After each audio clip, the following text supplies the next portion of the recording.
వ్యాప్తంగా కానీ దేశవ్యాప్తంగా ప్రపంచవ్యాప్తంగా కూడా మీ మాధ్యమాల ద్వారా ప్రజలందరూ వీక్షించారు.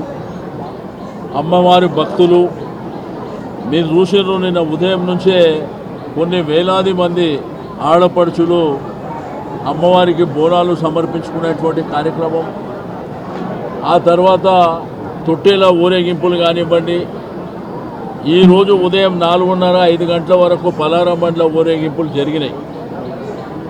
ఇప్పుడు కూడా రంగం కార్యక్రమం, అమ్మవారు భవిష్యవాణి చెప్పినటువంటి విషయాలు కానివ్వండి, ఆ తర్వాత అంబారీ ఊరేగింపు, ఘటం ఊరేగింపు, మళ్ళా సాయంత్రం యథావిధిగా పలారం బండ్ల ఊరేగింపులు మరి అంగరంగ వైభవంగా జరుగుతున్నటువంటి సందర్భాలు. ఉజ్జయిని మహాకాళి దేవస్థానానికి ఒక చరిత్ర ఉంది.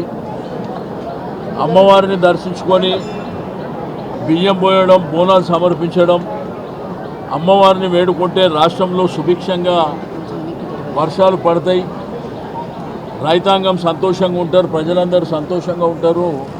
అమ్మవారిని వారి మొక్కు తీర్చుకుంటే మంచి జరుగుతుంది అనేటువంటి నానుడితో జరుగుతున్నటువంటి కార్యక్రమాలు గడిచిన 200 సంవత్సరాల నుంచి జరుగుతున్నాయి. సరే, నిన్న జరిగినటువంటి కార్యక్రమాలు కూడా మీరు చూస్తున్నారు. లక్షలాదిగా ఇక్కడికి భక్తులు వచ్చినటువంటి సందర్భాలను కూడా మీరు చూసారు. బట్ నేను ఒక అన్ఫార్చునేట్ థింగ్ ఇక్కడ జరిగినటువంటిది, దానికి నేను ఒక ప్రజాప్రతినిధిగా ఈ ప్రాంత శాసనసభ్యునిగా బాధపడుతున్నా. తప్పకుండా వాళ్ళని ఎవరైతే జోగినీలు ఉన్నారో వాళ్ళ జీవితమే అమ్మవారి భక్తులుగా ఉండేటువంటి వాళ్ళు మరి వాళ్ళను కూడా క్షమించమని కోరుతా ఉన్నాం. ఎందుకంటే జరిగినటువంటి సంఘటన మనం చూసినాం, మీ మాధ్యమాల ద్వారానే నేను చూసిన. ఆ టైంలో నేను లేను ఇక్కడ.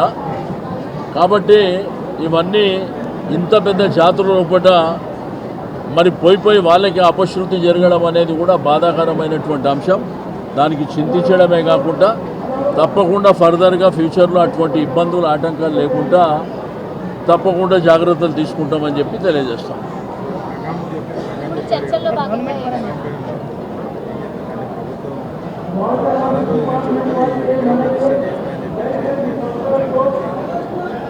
అంటే నేను అంతా చూడలే, ఆడంతా చర్చలు జరుగుతుంటే నేను అక్కడ తప్పకుండా అమ్మవారు భవిష్యవాణి చెప్పినప్పుడు చాలా అంశాలు చెప్తుంటారు. రాష్ట్రంలో మంచి జరగాలంటే విగ్రహ ప్రతిష్ట గోల్కొండ ప్రాంతంలో జరగాలనేటువంటిది కూడా చెప్తుంటారు. తప్పకుండా ప్రభుత్వం కూడా మరి ఆలోచించమని చెప్తున్నాను నేను. దాంతోపాటు బాగా వర్షాలు కూడా కురుస్తాయనేటువంటిది కూడా చెప్పారు. ప్రజలు కోరుకునేది కూడా అదే, రైతాంగం కోరుకునేది కూడా బాగా వర్షాలు పడాలనేటువంటిది కోరుకుంటారు. కాబట్టి నిన్న ఆదివారం నాడు జరిగే బోనాల కార్యక్రమం మాత్రం ముగిసింది.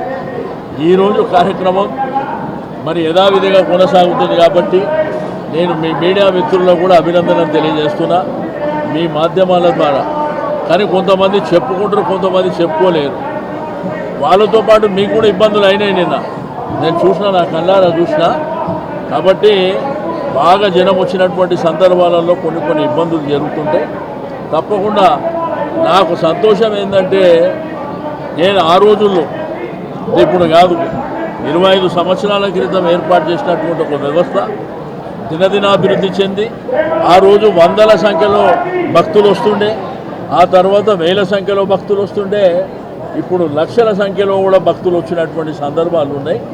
కాబట్టి మనకున్నటువంటి దేవాలయం పరిధి, దేవాలయ పరిసరాల పరిధి చూస్తే చాలా తక్కువ వైశాల్యంతో ఉన్నటువంటిది.